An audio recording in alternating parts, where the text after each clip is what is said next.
Good evening, believers. This is Love Coach Dasha coming to you tonight for the Healing Hour Live. Now, if you've never been with me before, you don't know what it is that I do.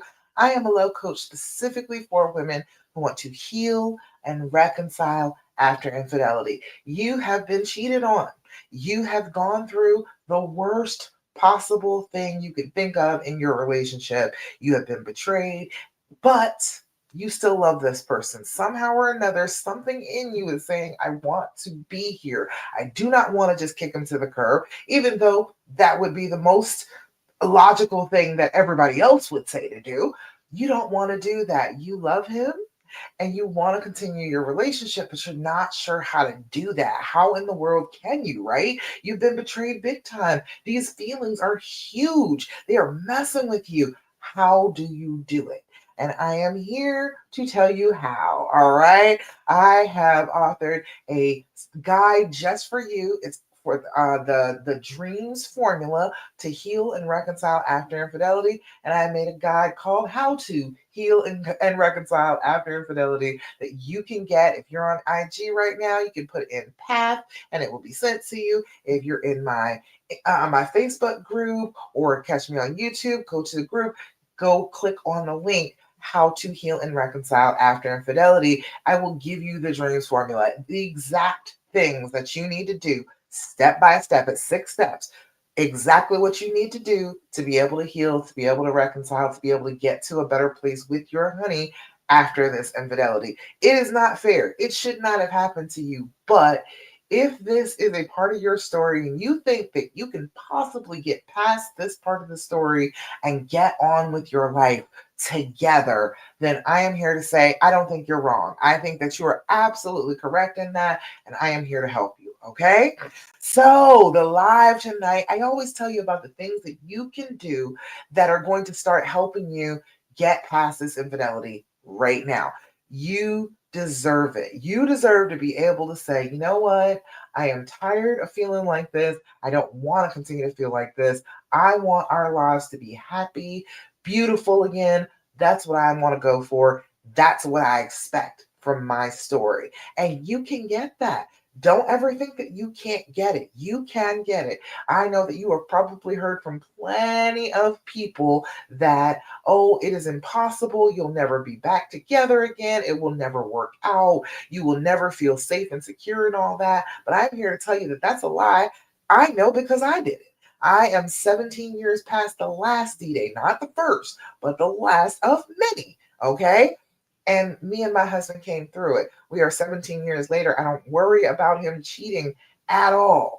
I have complete trust in him as far as our relationship. Now, I don't have complete trust in anybody, okay? I don't have 100% trust in anybody, including myself. However, he's pretty close. He's in the 90s along with me, okay? But 17 years later, we are past it. We are happy. He is a better and better husband every single year. I even understand more and more about what happened back then now than I did back then. So I know that it can be done. And these people who are talking to you based on the fact that they have tried to do this, they have tried to heal from this, but they couldn't do it because the pain was so great and the trauma was affecting them so profoundly, they were never able to get past the trauma. You have me to go to. You can get past this trauma. You can get to a better place. You can get to the place where you feel like you are comfortable again. You are in a happy, healthy situation where you can trust and be vulnerable again. You can do it, but you got to start working on the trauma. All right. So that's the first thing that we always do every single time I do this with you. I am going to tell you about the things that you can do right this minute to start to deal with the trauma, to get it under control, to let that dragon not be dragging you around by your hair anymore. You don't deserve that. Your body is doing exactly what it was designed to do. Okay. Every other woman that has gone through this is going through the exact same thing that you are. But you don't have to unpack and live there. Your body and your brain will keep on going with the fight or flight, the oh, this is a threat response until you stop it. So we got to stop it. All right. Ooh. A little dry day. All right. So the first thing that I always tell you every time we get together is to do your deep breathing. This is key number one. If you're trying to get past the trauma, any trauma, okay? Matter of fact, if you are dealing with any kind of pain, deep breathing is going to help you. Getting your tissues, getting your brain oxygenated when you have been heightened and your breathing has changed. You're getting way higher levels of carbon dioxide in your blood. You are feeling like you are suffocating because you're not breathing deeply, you're not breathing fully when you are this elevated, okay? Sorry, head cold. Ugh. So when you are this elevated, you got to get back in control of your breathing. When your breathing is back under control, you can convince your body and your brain that you're not actually under attack, that this person isn't a threat to you. This is the person that you love. This is the person that you want to be with.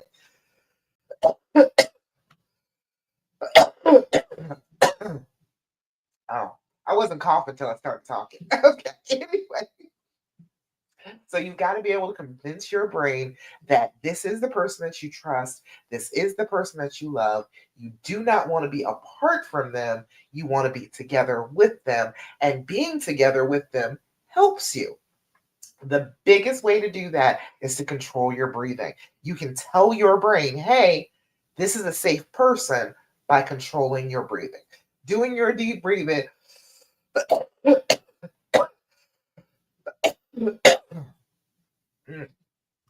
Sorry. Mm. Okay. Doing your deep breathing, doing your deep breathing consistently, 5 times, 5 times a day. That's going to help you to be convincing your brain consistently. No, I'm safe. Everything is fine. Mm. Woo. All right. So we've got to do our deep breathing together. What we do is 4-7-8 breathing. Now, what we're doing when we're doing that is we're blowing out, trying to get rid of all that excess carbon dioxide that is built up in our lungs. Then we are going to inhale for a count of 4 just to get enough oxygen in to fill our lungs up. Okay. Then we're going to hold the breath for the count of 7 because that's going to give our body time to actually use the oxygen that we breathed in. It's got to go to your lungs. It's got to pick it up. It's got to carry it places. So you've got to give it a little bit of time before you immediately exhale. We're going to count to 7, and then we're going to blow out for a count of 8. We're going to blow out like we're trying to blow out an entire cake full of birthday candles. So make the noise, that whooshing noise that you make with your mouth when you are blowing out, when you're blowing out your candles. That is what the noise is going to be that you're going to make. That is going to be a trigger to you. It's going to be a trigger for your brain to tell your brain, oh, she's doing the thing again. She's doing the deep breathing again. I guess we're safe. We don't need the fight or flight response. We're not doing the fight or flight breathing. Okay, I guess we're all right. All right. So it will with consistency convince your brain that you are actually safe. There is no need for you to be elevated, for you to have that cortisol shooting up in your bloodstream, to have that adrenaline pumping. You don't need that. You are not being threatened. Yes, it hurt. Yes, what happened back then hurt, but it is not currently what is happening. Okay. So we are going to do our deep breathing together. What I need you to do is breathe with me. We are going to do 3 sets, but like I said, 5 times, 5 times a day. That's going to help you. Consistency, okay, is key. You got to be doing it consistently to be able to get all the benefit from it. If you only do your deep breathing when you are already elevated, you are just trying to bring your body all the way back down instead of constantly, if you're way up here now, bringing it down a little bit every day. So then when you elevate, you're not as high as you were when you first started, and it keeps coming down as you are doing your deep breathing through the day. Okay. If you do it just when you are in that elevated state, you're going to make yourself work harder to calm back down. Okay. So we're going to do our deep breathing 5 times, 5 times a day, but 3 times with me right now. All right. First thing we're going to do is blow out. Inhale through your nose. 2, 3, 4. Hold it. 2, 3, 4, 5, 6, 7. Blow out. 2, 3, 4, 5, 6, 7, 8. Again, inhale. 2, 3, 4. Hold it. 2, 3, 4, 5, 6, 7. Blow out. 2, 3, 4, 5, 6, 7, 8. Last time. Inhale. 2, 3, 4. Hold it. 2, 3, 4, 5, 6, 7. Blow out. 2, 3, 4, 5, 6, 7, and 8. Beautiful. How do you feel when you do your deep breathing? Let me know how it feels in your body. Even if you hadn't done it all day, check in with your body right now. See how the deep breathing felt when you did it. How did it change something? It changed something when you did it, right? It either made you a little bit calmer, made your brain stop racing like it was. There is a physical difference in taking in oxygen, breathing out carbon dioxide. We need the oxygen, especially if we want our brains to be functioning at their peak to be able to get through a trauma like this. We have to do our deep breathing. Okay. So let me know how it feels to you. Okay. All right. Got hearts over there, Charmaine. Hey, girl. I hope you enjoy your deep breathing. I hope you really like it. It feels good, she says. I'm trying to tell you, everybody that actually does it consistently, practicing with me, it actually changes something. I had anxiety real bad even before my husband cheated. I had anxiety real bad as a teenager. And I learned deep breathing techniques when I was about 18, 19 years old as I was finishing up nursing school. And I took that with me into nursing because I was like amazed that it was doing what it was doing. I was like, I could have been doing this the whole time and calmed down. Oh my God. Who knew? Okay. So I'm glad to teach it to you now. I want you to know that it does work and it does feel good. It does help you to oxygenate your body. Okay. Second thing that we are always going to talk about every time we get together, I need you to be doing your journaling. Okay. I understand life is busy. You forget. I have ADHD. I will forget. Okay. I will forget my journal. Although I got one that's the size that I can stick in my bag and I always have it with me now, but I will forget. I want you to make it a practice, okay? Set an alarm.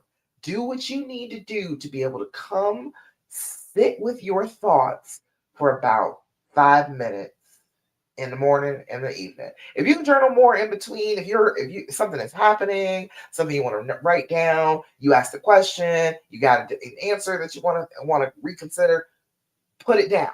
But make sure that you are counting on journaling at least twice a day. Okay. First thing in the morning when you get up, that is your place to put down what's going to happen during the day, what you have worked out in your brain overnight, things that you were able to let go of, things that you want to let go of today, your goals, your dreams, your aspirations, your feelings. Write them down. Okay. Then before you go to bed at night, get that stuff out of your head. You know how hard it is to sleep with all of that stuff going on in your head? Sit down, open your journal, pour all that out for about 5 minutes. Whatever is at the very, very top that feels the most important in your body will just come right out on the page. And then you tell your brain, hey, we're going to come back to all this tomorrow. You be working on that while I'm sleeping. All right. You are going to give yourself a head start for the next morning. I need you to be doing this journaling, okay? Have you been doing your journaling? For everybody that's here with me right now, have you been doing your journaling? I need you to let me know in the comments, okay? Because if you say you haven't, I'm gonna shake my finger at you and tell you better do your journaling. And if you haven't, I'm gonna pat you on the back and tell you good job for doing your journaling, okay? But you need to be doing it on a regular basis, and you need to be writing down date, time, level of anxiety every time you do it, okay? Every time you journal, every time you bust the book open, this is the one that came from the Dollar Tree. date, time, level of anxiety, first thing. And then after you get finished at the bottom, then you're going to write your level of anxiety again. The date and time are going to be so that you have some clue about when you were thinking about things. You will be able to determine when things happen, when triggers occur for you if you were writing down the dates and times. Sometimes dates and times are triggers. You just don't know that until you actually seen it 3 or 4 times. Oh, it's 9:19, and damn, it was 9:21 last night. And yeah, it was 9:18 the night before. Oh, this is a trigger. Okay. You will be able to find them easier if you write down the date and time. Now, your level of anxiety. Come on, stay with me. Level of anxiety is 0 to 10. Zero is no anxiety whatsoever. You are doing great. All is right with the world. 10 anxiety is I want to rip my hair out, tear my clothes off, run screaming down the street naked because I have lost control. 10 is a loss of control. That's where you're at if you're at a 10. Okay. If you are at a 10, you are not writing in your journal. So do not sit down and say, as you were writing, oh, I am a 10 right now, and this is why. Because you won't be able to do that at a 10. You will be losing control of yourself. You'll be screaming. You'll be throwing something. The neighbors may call the police. All of that will be happening as a 10, but you will not be journaling. Okay. You can write it down at a 9. If you're at a 9, you can say, okay, yes, I was at a 10. I came down a little bit. I'm able to control myself a little bit. Here's what happened. You can do that. Okay.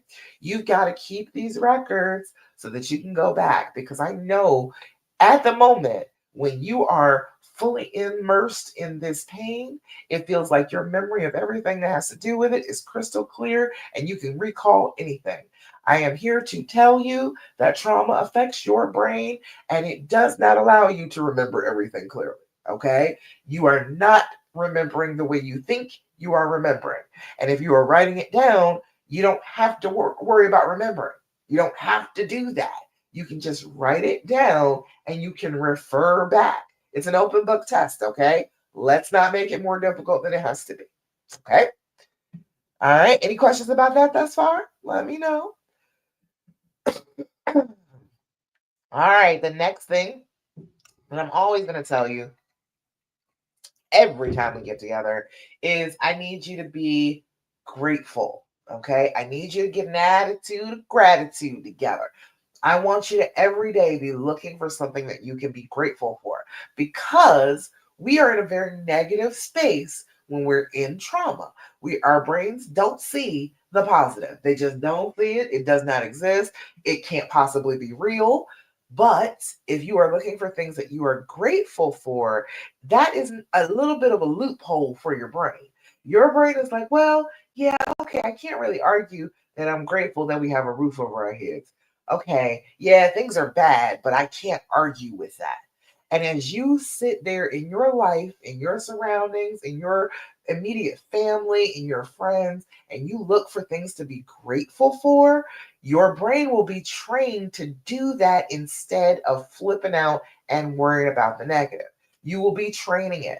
You can't do anything about a negative thought except override it with a positive thought. So that is what you're doing when you are practicing your gratefulness is to override those negative thoughts that you are thinking with something that is undeniably a positive, something you are grateful to have in your life. You are so grateful that it exists.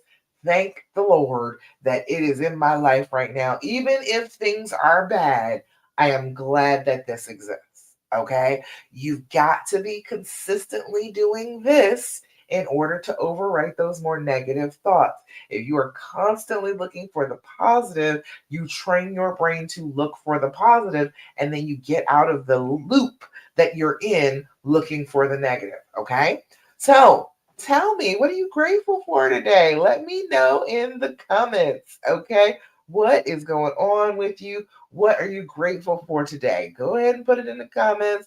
Let me know what has touched you today, what has made you feel like, wow, I am so grateful that this thing is in my life. All right. I'm grateful that I'm getting better. I was sick for the last 3 days, just all sinus congestion and drainage and every year around this time I'm like this, but it was miserable this year. And so like the last 3 days, that's all I feel too. I'm also grateful that the rest of my body wasn't aching or anything. So it wasn't the flu or anything. It was just all sinus stuff. And so then when it's draining, then that makes my throat itch, and then that makes me cough like I was. But other than that, like it could have been way worse. I know I have been sicker than I have been the last few days. It's just been annoying, but the rest of my body felt fine, and I'm also getting better today. I'm almost there. I'm almost 100%. I know my voice sounds a little weird, but I'm almost 100% right now. So give me something. Let me know in the comments if you've got something you're really grateful for today. Charlene said, I'm grateful for my heated blanket, girl. Oh my God, my heating pad went out. I have to order one tomorrow.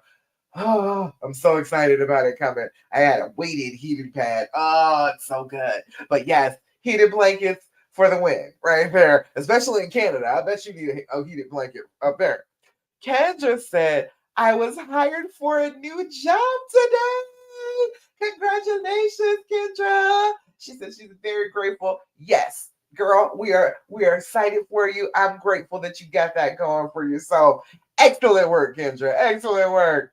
This is beautiful stuff. See, you gotta share the good, okay? It's real easy when you're in pain, when you're traumatized, to share the bad, right? It's easy, it rolls right off your tongue. But if you are constantly looking for that good, then it becomes easier to talk about it. It becomes easier to see it. All right. You're so welcome, Kendra. I'm proud of you, girl. I'm excited. Yay. I know that's right. It's a beautiful thing when you get a new job. Fresh start, feeling like everything is possible. You're going to go be the boss. I know you are, girl. I know you got this. All right. Now, the last thing that I always tell you every time we get together is to stop asking all those questions. Stop it. I need you to cut it out, okay? Seriously. All right. When you are asking those questions, it is a trauma response. Your brain will tell you everything. Your brain will tell you constantly that, oh, if I can just make it make sense, if I could just put it all together, if I could just have all the truth, if I could get all the information, then I could heal. Okay? That's gaslighting, okay? Your brain is trying to trick you. Your brain is lying to you outright because all of that information, if you keep on gathering it, you gather, you gather, you gather, you make pictures, you have figured out whole pages of this entire saga, you're not going to heal by collecting more information that hurts you. Okay? That's just a lie your brain is telling you because it doesn't want you to heal. It doesn't want that at all. Your brain wants you to consider this person a threat, to back the hell away and be isolated from this person. So that's completely opposite of what you want to do. Your brain is doing that and it's doing that on autopilot. You have to recognize that your brain is doing that and stop it from doing that. Okay? It will give you every excuse in the world and it will sound like it's real. If your brain is desperate for you to ask a question, if it is desperate for you to talk about this over and over and over and over and over again, it is trying to isolate you. It is trying to make you back away. This person is a threat. The alarms are going off. You are running away like a frightened animal because it is just collecting all this painful information to throw at your head every time you try to get closer to them. Every time, right? Every time you think things are going a little bit better and you feel like you're a little bit more in control of your emotions, all of a sudden it goes all the way wrong. All of a sudden you got to ask a question. Your brain is like, well, things have been going well. So you should just ask this question about it. It's tricking you. It is trying to prevent that healing that you are doing from sticking. Okay. I know that you want to believe your brain is trying to help you. It is trying to help you, but it's trying to help you be alone. Okay. That's not what you want. So we've got to work on that. We've got to tell our brains, hey, shut the hell up. I am not going to ask that question. We are not going to talk about it today. We're not going to talk about it every day from now on. All right. If you've been talking about it every day, make today the day that you say, okay, enough. I'm not going to talk about it every day anymore, even if it's just every other day now. Okay. Work on it. Tell your brain what you want it to do, and then make your brain do what it's supposed to do. Okay. Do what you want it to do. You've got to tell it, hey, look, this is not helpful. These thoughts are not helping me. And a lot of the time, the thoughts that they're telling you is lies, right? I have been working with somebody today. I was telling her that your brain will lie to you and it will tell you that there's something wrong with you. There's something terrible with you, and you're not good enough. And everybody else that they had these affairs with, that they dealt with, that they talked with, oh, that they were so much better than you. That's a lie. No other woman is above you. No, they're not. Not even me in your relationship. You can't have anybody else that you compare yourself to. Okay? When you are constantly comparing yourself to the story that you've been told about his cheating, that's trying to make this all about you instead of about who it's really about. That he did this. You didn't do this. It wasn't your fault that he went and cheated. That's not on you. You don't have to take responsibility for that. You don't have to believe your brain when it tells you that it was all your fault. You need to know that that is a lie when you hear it. Also, somebody today said that he never thought I was special. He never thought I was special. Put it in the comments. Hey, you thought that. All right. First of all, never and always are lies. Okay. When your brain is like, he always, they're lying to you. Okay. Your brain is lying. When it says, oh, never, oh, always, that's a lie because nothing is never and always anything. Okay. We don't need to sit here and fall for that. If you sit there and your brain keeps saying, never, never, never, always, always, always, call your brain on that. Tell your brain, hey, you are lying. I know. Let me think back. I can tell you exactly this point that he thought I was special. I knew that he thought I was special. I know that that was happening at the time. So you can't even keep telling me that lie. You got to question everything that your brain is saying and stop questioning your partner. Okay. So, that being said, all right, all that being said, the fact that it does tremendously help you with your trauma not to ask questions, I'll give you a thing that you can do to ask questions when your brain is itching for it and your brain is like, I have to ask something. Okay. The and. THEAND, the and. This is the healing edition. And these are good questions to ask. These are usually pretty safe questions to ask. There are a few that, could invoke some heartbreak, but for the most part, they are designed to have you connect. And that's what you're really saying, right? When you are asking all these questions, you're trying to connect. You're trying to understand this person in front of you in a better way because obviously you didn't understand them very well because you didn't think that they were cheating on you, right? So we've got to understand one another better in order to heal, in order to get to a place of trust and understanding. So ask good questions.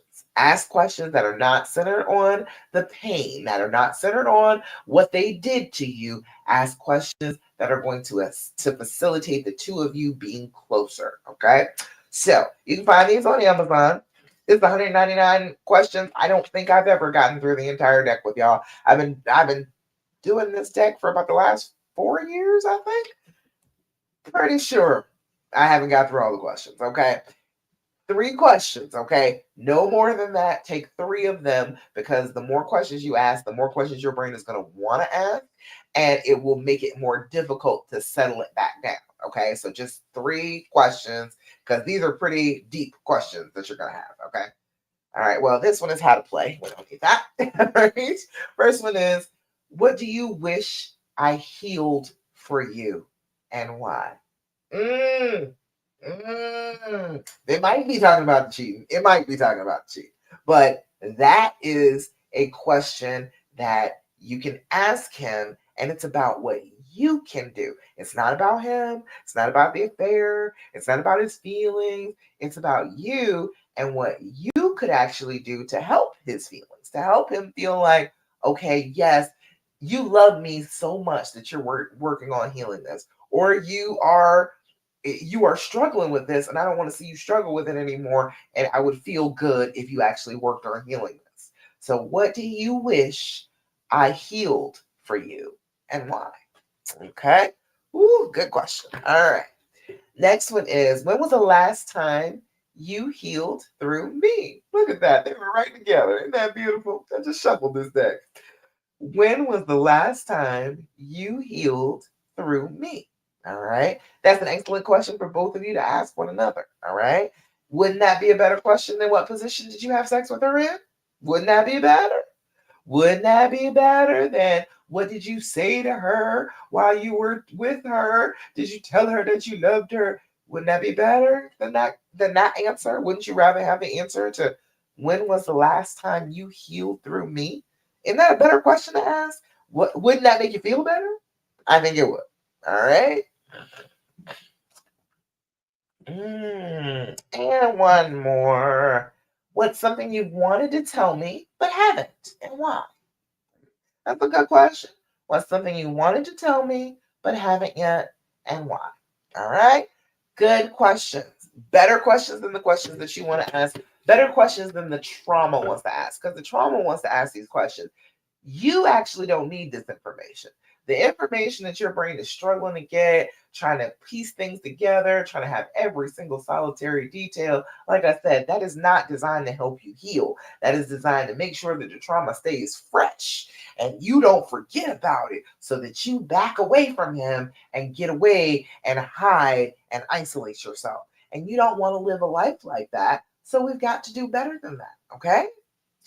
All right. Any questions about that? Anything that you want to ask me about the basics? We've got to work on getting past the trauma. All right. And let me tell you a little bit more about that because the stages of healing this, right? Let's go through that a little bit because most of the women that I end up talking to, most of the women that I end up engaging with, coaching, are in only a couple of the phases of healing. All right. Well, yeah, I see you through most of them, but when I meet you, you're either in the first stage, which is the devastation phase. The devastation phase is I am just boneless. I am just a miserable pile on the floor. I don't have the strength to stand. This has devastated me. I feel shattered into a million pieces. And all my marbles have rolled out across the floor, and I can't even reach to get them right now because I'm so devastated. All right. When you're in the devastation phase, honey, you will lash out. All right. Because that's the only protection you have. If you're in a pile on the floor, all you've got is your voice. All you've got to be able to say that you are still alive down there is, I hate you so much, and why did you do this? And all of the things, okay? You are freaking out, okay? You are having a screaming fest on that floor where you are laying there shattered, okay? Now, to be able to get to the next phase, to be able to get out of devastation and start on the path to regulation, which is the next stage. All right. What you've got to do is be able to stop that. Okay. It is the process of gathering up your marbles. It is the process of shakily getting to your feet like a baby doe. Okay. You are trying so hard to get control over yourself. And at that point, you have to surrender. You have been shattered and it feels like you will never be whole again. I am here to tell you that that feeling will pass. Okay. In order for you to get to the next stage, you've got to get a tight grip, start putting your marbles back in your pockets, get up on your feet, and stop reacting. The trauma itself will make you scream, holler, threaten, talk talk endlessly about it. Instead of doing that, you actually have to get control of yourself. You got to stop asking the questions. You got to, hey there, TJ Stubbs Homes. I see you over there on Instagram. You have got to get control over what you are saying and what you are doing. These things that happen when you are first traumatized, they're all autopilot. They are, I am a scared animal and I think that you're going to bite me again. So I'm going to scream, I'm going to holler, I'm going to fight, I'm going to freeze, I'm going to run, I'm going to do everything that I possibly can in order not to be hurt again. All right. We've got to get out of that. You have got to realize that that's where you are and start to get a grip on yourself. You want to call him a name. You've got to get a grip on that and say, no, I am not supposed to call him names. That is not a loving thing to do. I would like love back. I would like that in my life. So I must act in a way that is in accordance with that. I must act in alignment with what I want. And as you are doing that, you start to be able to get up off the floor. You start to be able to gather up your feelings, put them back in your pockets, and get back to your feet. This is the regulation phase. This is just trying not to freak out on him. Okay. The regulation phase is trying to get back into normal patterns, talking on a regular basis without talking about the trauma, without talking about the cheating, having sex again, enjoying one another's company again, just trying not to flip out on him on a regular basis is the regulation phase. Okay. That all is just getting back in control of yourself. After this trauma has affected you, it changed the way you behaved because it is a trauma response.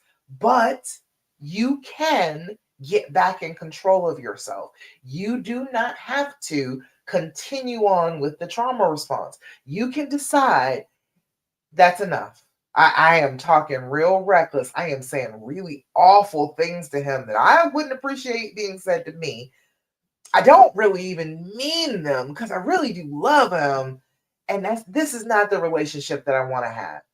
As you figure that out and you start acting in accordance with that, you're going to be calmer, you're going to be more put together. Then you move on to the next phase. All right. You have gotten along with each other a little bit better. You're allowing that healing to happen. So then you're going to get in the recreation phase because the relationship that you had, that one kind of shattered, right? We've got to recreate it. It doesn't mean that we have to recreate it all from scratch, that it's just a whole new entity. But we can talk to one another. We can say, okay, these are boundaries. These are things that I would like to put in place that would make me feel like we are on the same page. We are loving one another. You don't want to try and make the recreation phase about trying to control him now. The recreation phase, boundaries are cool, but we don't want to be like, oh, you can't get on social media anymore. Okay, you're not his mother. Okay. Everybody's got social media. It comes downloaded on your phones now. Okay. There is no need for you to feel like you got to be his warden and tell him, oh, he can never get on social media again. That is not a realistic boundary that you can keep up with. Because if he gets on social media because his family member is ill and that's how they want to communicate with him, then you're gonna break up with him? Then you're gonna leave him because he was on social media for 5 minutes? You got to deal with boundaries that you are actually going to do something about, because that's what boundaries are. Boundaries are what you will do in response to a given situation. All right, you're not trying to boss him, you're not trying to be his warden, you're not trying to make sure that he does everything by the book. You are just determining what you will do if certain situations arise. All right, that's what you're doing in the recreation phase. You're coming up with these boundaries, coming up with things that are comfortable, that will be lifelong. We are not going to sit here and restrict access to things. You don't want to have to be his warden and decide that, okay, from now on, I'm going to check your phone every week. That is not one of those things you want to add into recreation. You want to focus on what your relationship would be like if you were completely healed, happy, feeling good, feeling trusting, knowing that you can do this, okay? Make boundaries dependent upon that as the story. That is the life you want to live. Do you want to still, when you are all healed up, do you want to still be checking his phone every week? Do you want to still be having to go through that anxiety and looking through it and seeing if he's doing anything and suspecting him every week? No, you don't want to live like that. So in the recreation phase, you've got to come up with things that will work for the life that you really want to have instead of for the pain. Because the pain will tell you, oh no, we've got to check up on him. We've got to know everything that he's doing. He can't be on social media. He can't have his phone. He can't have his ringer off. I've got to be able to see it every minute. You don't want to have to live like that all the time, checking up on your mate. You want to be able to trust your mate. So we've got to establish things now in that recreation phase that will make it so that you can live together in the other phases. All right. Recreation phase, then there is, we have gotten through that celebratory and we've gotten through that successfully. So now we get to celebrate. Now we get some celebratory things going on. It is the celebration phase. We are going to enjoy one another, and we are going to do all the things that symbolize that we are ready to close this chapter. We are ready to move on from where we have been, and we are going to move forward into our future. We are going to have fun times. We are going to have a beautiful life together, and we are not going to sit here and focus on he did me wrong for the rest of our lives. We're ready to flip that chapter. We're ready to have our vow renewal. We're ready to get some new rings. Although, honestly, this is my ring. This is the ring that I put on when I was a young bride and I had all the expectation in the world that we would make it and we would be in love forever and that our family would go on for generations and that we would be Mima and Pop on the porch. That is what this ring symbolizes to me. You can get a big diamond, okay? If you want to get the engagement ring, you want to get that upgraded, feel free. But honestly, I could not ever change my actual wedding band. I couldn't do it. But one of these days I'm gonna get a big old hunk of diamond on my hand. But in the meantime, these are the rings that were blessed at my wedding that represented this union, and I don't want to ever give those up. So you can get new rings, but I'm saying that you don't have to. That it does still represent the same hope and love that you brought into this relationship in the first place. That hope and love is still there because you're still working on it. All right. All right, celebration. You can have your celebration phase. I hope that you get to that soon. All right. It's a fun phase. You get to plan stuff, get to have outings, you know what I'm saying? But after that phase, there is a phase after that. And this one is mostly for you. Okay. So the first two were mostly for you, and the last one's mostly for you. You are going to be in the inspiration phase. If you get to this last phase, that means I have experienced this. I have been through every stage of this pain and this trauma. I have put myself on the healing path. I have struggled with that path, but I have walked it and I have gotten to the place where I can tell this story to you and it doesn't hurt me anymore. Not only does it not hurt me, it will help somebody else. If you get to that point, you'll be able to sit down with another woman who is going through the same thing you are, and you will be able to look her in the eye and you can tell her, I'm gonna hold your hand while I say this. You don't have to leave. All right. You can get through this. You can love your person. You can get to the other side. You can have a happy, healthy, trusting relationship with your honey, with this person who did you so wrong. You can have it. I know you can have it because I did it. Okay. That's why I'm here. All right. That's why I'm here every day. I want to be the inspiration for you. I want you to know that I did it. I figured it out. I've walked the path. I've gotten out of this hole, okay? I know how to do it. I want to help you do it too. All right? All you got to do, message me. Honey, message me. You can come out of messaging me. Everybody that's here has talked to me before. Let them know, please. But if you come out of a message with me, if you come out of talking to me, you're going to see things a little bit differently than you saw them before. Because I can tell you from healed. Okay. There are a lot of people who are going to talk to you and try and tell you from still hurting, still messed up, still arguing every day, still watching the video or looking at the evidence every day, still flipping out. They're going to tell you that it just can't be done and you are crazy to try and you just need to go ahead and leave because it's never going to work and he's just always going to treat you bad. I am here to tell you that from healed, from the perspective of way down the road, I am 17 years down that road. I don't regret a single bit of it. I don't regret my choice. All right. My decision, that's the first step of the dreams formula. I don't regret my decision at all. I know for sure I made the right choice and I was right and everybody else was wrong. That's what I know. I love to be right, honey. I love to be right. And if you love to be right too, come on here and message me, work with me, talk with me. I will give you a new perspective. I will help you figure this out. Okay. You do not need to do this by yourself anymore.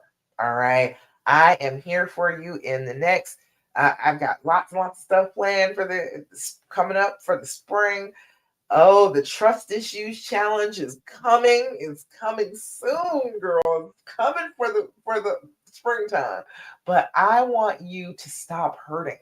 I don't feel like you should have to hurt anymore. You've been hurt by this and it was devastating and you got shattered. But you aren't broken, okay? The shattering that happened is the same as like the shattering of like safety glass. It's supposed to shatter that way. You're supposed to shatter into a whole bunch of pieces so that you can put the pieces back together and you get to decide what they look like now. You get to change anything that you wanted to change because you got so shattered. It is not a punishment. You can come from this place, build yourself back up better, stronger, fiercer than ever before, and you can have the relationship that you want because this wasn't breaking, okay? This was strategic. This wasn't you are all shattered, you are just broken. Oh, he shattered you and you are just broken, you'll never be okay again. That's not what this was, all right? When you broke in this way, you broke in this way as a design, all right? This is the way everybody feels. Every single woman that has experienced this trauma of being cheated on, being betrayed by the person that they love, every single woman experiences the same things. And it is a design to help keep you safe right after that trauma has happened to you, and then to help you to build yourself back up. Okay. So you were not broken. All right. You're not. It feels like it, but I know how to pick up the pieces. I know how to get your marbles back in place, and I know how to put you back on your feet and help you get to the place that you want to be with your mate. All you need to do is tell me. All you need to do is message me and let me know that you are in need of help, and I have got something for you. Okay, I got all levels. I got all types of ways you can work with me, from free all the way up to my one-to-one coaching, which is 1111. Okay, a month. But you have a ton of different ways that you can sit here and work with me and figure this out and not be in pain anymore. That is my main goal, is to make it so that you're not hurting anymore. You have gone through enough. You have shattered. Now it's time for you to be whole again. Now it's time for you to be back up on your feet again. Now it's time for you to be healed, for this wound to finally close, and for you to get the love and the life that you really want and the one that you really deserve, because you really do deserve it. Okay? All right? Does that make sense? You let me know. I have been chattering away. I don't see any questions though. Keeping an eye out. You got any questions, comments, thoughts, complaints, anything you want to talk to me about today? I didn't see I don't see any questions in the pinned post in the group. So you all let me know while I'm sitting here, while I'm talking to you about your affirmations. You all put questions in the comments if you've got them. Yeah, nope, don't see any questions. Okay. All right. So, all of that being said, coming back to one of the things that you are going to need to do to help the trauma, okay? And one thing that you really need to do is do your affirmations. Have you been doing your affirmations? I need you to get on this, okay? If you work with me, if you work with me in my tech support program, I will send you affirmations every single day. I will send you an affirmation every day for the whole 60 days that we work together. You'll get 60 different affirmations. Well, 59 because one of them repeats. But you will get affirmations every single day to help train your brain. Your brain will tell you awful things about yourself because remember, it lies to you. It will tell you things about you that are absolutely not true. That you're not special, you're not beautiful, you're too flat chested, you're too fat, you're too tall, you're too short, you're too It'll keep on going on and on and on until you make it stop. Because you've been traumatized, it will try and make you shrink, is what your brain is doing. It's trying to make you back away from other people. And if you think bad things about yourself, you won't want to be close to people now, will you? So you've got to make sure that you are not letting your brain tell you awful things about yourself every day as you are doing this healing, because it's hard to heal when you are thinking horrible things about yourself. Okay. So we will do an affirmation. I don't like that. All right, I'll do this one. Today, I am learning. Oh, that's a good one. I like that one. Today, we'll focus on learning to grow into a better person. Now, that's not saying that you're not a good person as it is. All right, you are a wonderful person. You are incomparable. You are the queen. You are the main character of this situation. However, we can always be better. We can always improve. 1% a day is fine. We can all do that, but today I am learning. I don't know everything, but I'm learning. I am getting to that place where I know more and I do better. Okay? Today I will focus on learning to grow into a better person. All righty, y'all. That is about it. I don't see any other questions. Y'all got any questions? Let me know. That's about it. If you join my Love After Cheating group recently, you gave me your email address in the questions, then you already have a copy of the Dreams formula. It is in your inbox, okay? If it's not in your inbox, it's in your spam or your promotions folder. But because most of the time I will go to spam the first time that I message you, but check and make sure it's from Love Coach Dasha. You'll see it, and you have the Dreams formula in your inbox. I want you to go look at it. If you have not been here and you haven't been through it with me, I want you to go check it out. I am very proud of that PDF. Okay. I made it beautiful. Okay. I made it beautiful. I made it sound lovely. And it is describing your journey as you are trying to come out of the deep, dark woods and back to your castle. What steps you need to take as you are getting past this infidelity. It is your decision is the first thing. Recognizing the fear speech that's in your head and the fear speech that other people are aiming at you. E is evaluating why this happened, why this went on, and is not the reasons you think it is. I bet you anything, when you get to that part, you'll be like, oh, these are the reasons? Oh, I thought it was something completely different. A is allowing the healing to happen, letting that wall down, not being as defensive, not lashing out so much, trying to get back to a regular relationship. M is for managing those future feelings, the triggers. You are going to have to deal with triggers that it just comes with the territory. How you can do things about the triggers that will make the triggers ease up, and then go away. Okay. And then S is for support. Seek some support. Okay. There's got to be somebody who will tell you all those things. You will have people in your life who will just agree with you about all your devastation and just not tell you anything positive or productive at all. And you have people who will help you get your head on straight. Okay. Those are the people that you seek support from. Those are the people who will bring you back down to earth.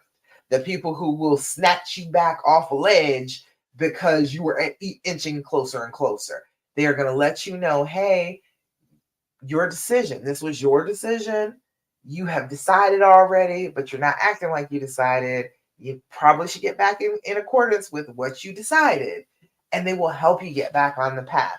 I am that person, okay? I will be that person for you. I absolutely love being able to do it. I love being able to give you a different perspective on this and help you understand when your brain is screaming at you, I can make it quiet right down, okay? I am real good at that. Okay, so I want to offer my services. I am here and available to help you. I have many different levels that you can work with me on. If you are interested, if you are having a hard time and you need that support, I am definitely a person that will help you along the healing path, get you started and push you sometimes. Okay, all right, all right, y'all. I think that's about it. So, to recap, do your deep breathing, do your journaling.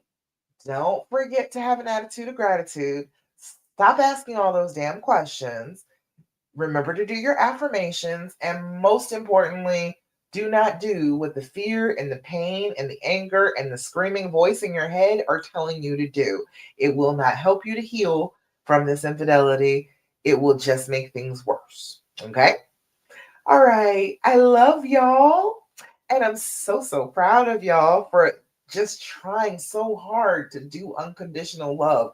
I am very impressed with you. I think that you are fantastic women. I think that you are strong women. I think that you are incredible, all unto yourselves. Don't ever compare yourselves with other women because you're a bad bitch. Okay, you're just bad. I'm sorry. That is what it is. All right, y'all. That is about it. I will see you again 9 p.m. Eastern Standard Time next Thursday for the Healing Hour Live. I will talk to you then. Bye, Instagram. And bye over here on Facebook and YouTube.